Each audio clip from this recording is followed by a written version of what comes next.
Hey guys, it's Larry Greenberg, and today we're going to take a look at the Speck HandyShell case for the iPad 2 and the new iPad.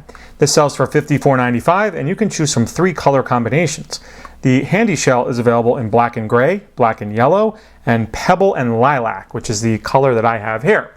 So let me crack this open and show you what this kind of unique case is all about. It does kind of 3 different functions, 2 of which are stand functionality and 1 of which is a handle. You would think with the name HandyShell it would have a handle, and it certainly does. So let me get it out of the packaging. You don't get anything other than the case itself.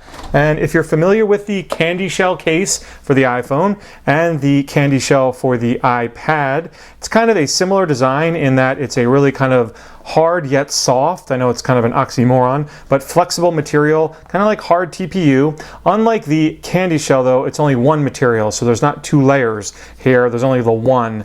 And it does have lay on the table in that it comes up over the glass. Here is kind of the key feature of the case, and it's the handle that we'll get to in a second. The first thing we want to do obviously is put my iPad into the case. Now you do have to take very care to note that your screen shield doesn't get destroyed when you put this case on. I started to do it kind of quickly and it immediately started to lift up my screen shield because, as you can see, this kind of rough edge does push up onto the glass. So you're going to want to make sure that you just do it slow and steady. Take your time kind of helping it over the edge onto the glass and you should be fine. Once it's on there, there's no issues at all with bubbling of any kind, as you can see. So I have this fully installed. There is a good amount of lay on the table, as you can see. You also get a nice kind of beveled edge to grab onto when you're using the iPad. It's kind of the front look. Here's a look at the bottom. You have a cutout there for the 30 pin and a cutout for the speaker. On the side, the volume rocker gets rubberized. Really nice feedback though when you press. And then the mute/orientation switch has a nice size opening. There's no issues getting to that.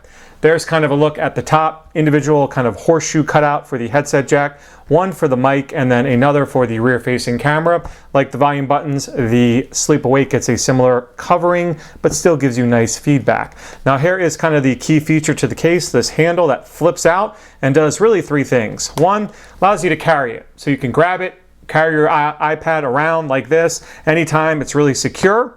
Number 2, set it up into portrait mode like so and have it stand up. Not too many cases allow you to use your iPad in portrait mode, so it's kind of cool that this one does that. And then of course, leaving it in the same angle, you can put it into landscape. So it allows you to prop your iPad up in both landscape and portrait. You can make it kind of a less steep angle by just adjusting this piece in the back until you get it where you want it. It won't go too far because it will start to flop over. You do want to have some of the, or most of this portion of the little clip that sticks out touching the table or whatever surface you're putting it on, but you still get a couple different angles. So kind of 3 features there. You can go from landscape to portrait to all-out handle in a matter of seconds. So that has been a brief look at the Speck HandyShell case, available for the iPad 2 and the new iPad for $54.95 in 3 different color variations. I'll put a link directly to the Speck website where you can learn more about this case. As always, if you have any questions about it, you can drop me a line. Otherwise, have a great day.